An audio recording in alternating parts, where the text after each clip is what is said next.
Hi guys, Nick with PhoneArena here. You're watching our video review of the Motorola Pro.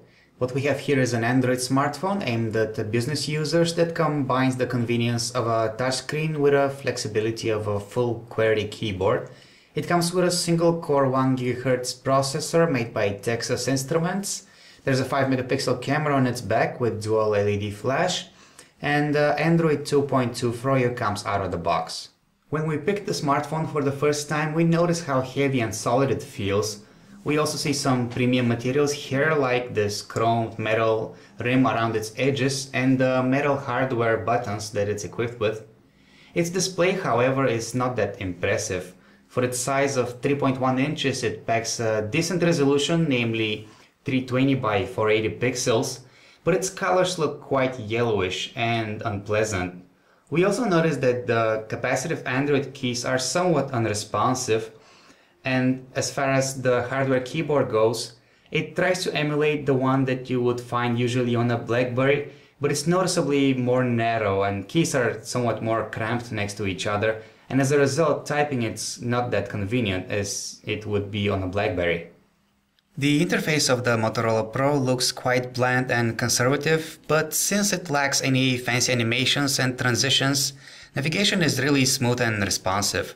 The 1 GHz single-core chip handles navigation perfectly, even with a live wallpaper setup. When it comes to software, there isn't much that comes out of the box, but still you get a social networking client that supports multiple networks at a time and a wonderful audio player with lots of cool features. There's also a couple of very handy applications that let you transfer media from the phone to a computer and the other way around.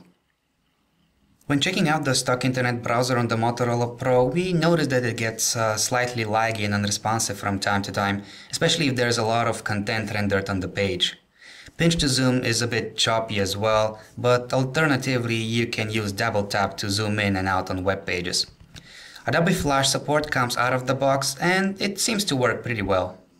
The in-call sound quality that the Motorola Pro delivers is well above the average.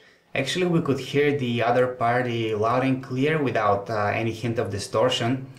And on the other side of the line, our voice did sound quite unnatural, affected by noise suppression techniques, but it is worth the sacrifice because background noise was barely audible. In a nutshell, the Motorola Pro is a well-built, solid device, but it isn't perfect.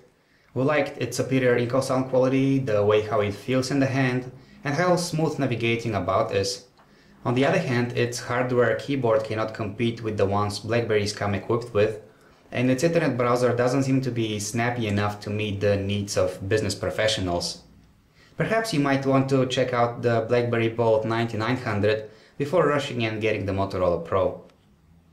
Thanks for watching our video review of the Motorola Pro. This was Nick. Feel free to check out some of our other smartphone reviews on our website, PhoneArena.com.